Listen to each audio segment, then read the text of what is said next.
तो देखिए आपके पास एक क्वेश्चन नंबर है 10। क्वेश्चन नंबर 10 है, वो रिलेटेड है आपके पास जब कॉर्ड इंटरसेक्ट करती है। कौन? कॉर्ड। कॉर्ड क्या होती है? A line segment which meets to circle. अब देखिए ये आपके पास क्या है? कॉर्ड है। कॉर्ड हमने लेट कर लिया, ये है एम एन कॉर्ड। कौन सी? M N. और ये है आपके पास पी क्यू कॉर्ड। और ये दोनों ओ पर इंटरसेक्ट कर रहे हैं। कहाँ पर इंटरसेक्ट कर रहे हैं? ओ पर।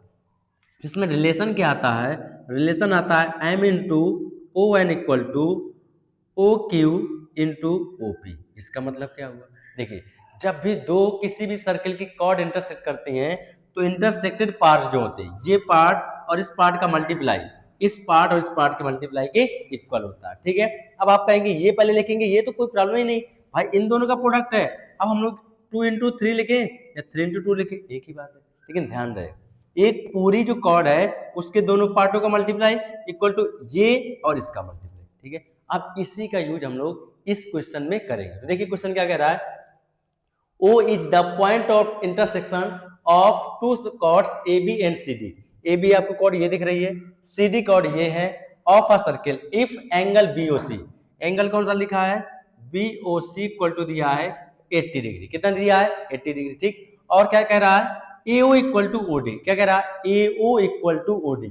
AO कितना है? ये AO इक्वल टू कह रहा है OD। ठीक है, यानी ये जो दोनों पार्ट हैं किसके? कॉर्ड के इक्वल है। ठीक, आगे क्या कह रहा है? Then triangle ODA। ODA दिखा, ODA ये वाले ट्रायंगल और OBC इसमें बताना है। तो देखिए हम लोग पहले क्या करते हैं, इसकी हेल्प से कुछ करते हैं। इसकी हेल्प से करिए तो क्या हो जाएगा बताइए? इधर हो जाएगा AO इंटू OB, ये वाला पार्ट इंटू ये वाला part equal to OC into OD, ये वाला पार्ट इक्वल टू ये वाला। अब अकॉर्डिंग टू क्वेश्चन कह रहा है, क्या कह रहा है? OD इक्वल टू आपके पास दिया है क्या?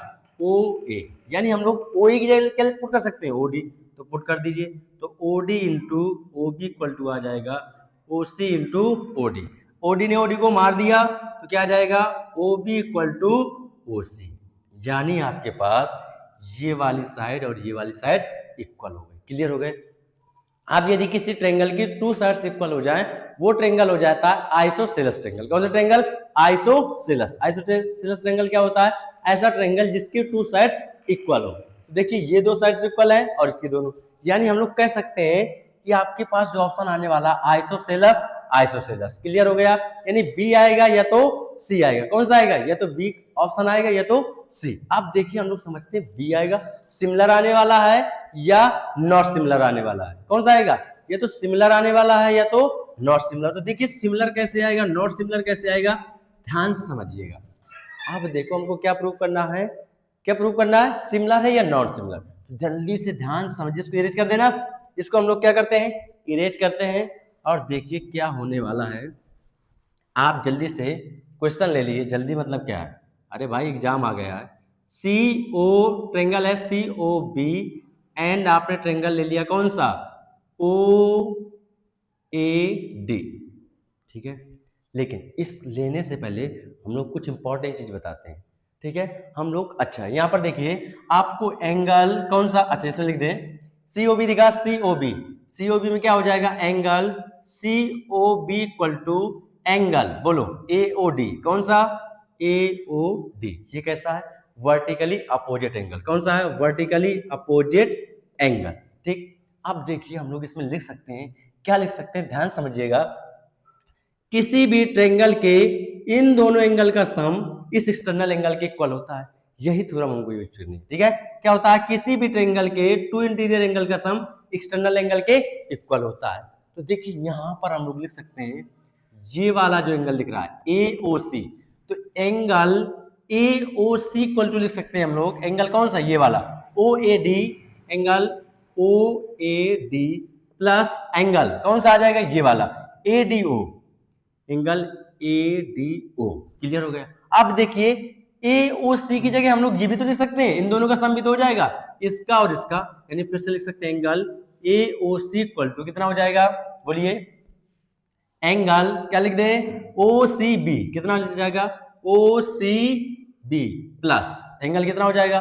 OCB plus angle CBO। कितना हो जाएगा? CBO। अब इक्वेशन फर्स्ट, इक्वेशन सेकंड। अब आप कहेंगे एक नंबर का इतना बड़ा कैसे हो जाएगा, अब ऐसे ही करना पड़ेगा, कोई और सोल्यूशन ही नहीं। चलिए अब एंगल इक्वेशन फर्स्ट और इक्वेशन सेकंड दोनों को क्या कर देंगे, एलिमिनेट कर देंगे। तो ये किसके लेफ्ट साइड इक्वल है तो राइट साइड भी इक्वल हो जाएंगे। आप ध्यान दीजिएगा, अब हमको पता है ये आपके दोनों ट्रायंगल कैसे, आइसोसेलेस ट्रायंगल। कौन सा ट्रायंगल है, आइसोसेलेस। यदि ये x है तो ये भी x होगा, क्लियर हो गया। यदि ये y है तो ये भी y होगा, कोई डाउट नहीं। यानी हम लोग लिख सकते हैं ये दोनों इक्वल हैं। OAD देखा क्या, OAD कितना y और ADO कितना y, यानी आपके पास आ जाएगा इधर 2y। ठीक, इधर बात करें तो आपने लिख किया है OCB कितना है, x प्लस x कितना आ जाएगा 2x। अब इन दोनों को एलिमिनेट करेंगे तो आ जाएगा 2x इक्वल टू 2y, यानी x इक्वल टू y। ठीक है, x किसके बीच का एंगल है, x है आपके पास किसके बीच का एंगल, OBC के बीच का एंगल, किसके बीच का, यानी हम लोग लिख सकते हैं इधर किधर एंगल OBC इक्वल टू, क्योंकि x इक्वल टू y है तो आ जाएगा आपके पास कितना एंगल, इसमें कितना हो जाएगा ओ। अब देखिए ये दोनों इक्वल हो गए, हम लोग लिख सकते हैं O क्या है OBC, OBC के लिख सकते हैं हम लोग क्या ODA, क्या लिख देंगे ODA। ठीक है, आपने ये प्रूफ ही कर दिया पहले से, कोई डाउट नहीं। अब देखिए हम लोग चाहे तो ये दोनों इक्वल के कॉन्सेप्ट से लगा सकते हैं, ये चाहे तो एक एंगल और इक्वल कर सकते हैं, आप चाहे तो बाई किसके AA या भी एक एंगल और भी इक्वल कर देते तो किसका हो जाता, बाई ट्रिपल A थ्योरम, ये दोनों ट्रायंगल क्या हो जाते हैं, सिमिलर हो जाते हैं। ठीक है, तो हमारे पास जो ऑप्शन आ जाएगा कौन सा आ जाएगा, ऑप्शन नंबर बी। समझ आ गया। तो आइसोसेलेस आपने कैसे कहा, क्योंकि यदि कोई ट्रायंगल की टू साइड्स इक्वल है तो वो क्या हो जाता है आइसोसेलेस। और सिमिलर आपने कैसे प्रूव किया, इधर से। ठीक है, तो सिमिलर प्रूव करना काफी टफ था, इतना आसान नहीं था, डायरेक्ट आप लोग नहीं देख सकते हैं। तो आपको ये लेट करके इंटरनल एंगल का सम एक्सटर्नल एंगल के इक्वल होता है, इस तरीके से बता सकते हैं।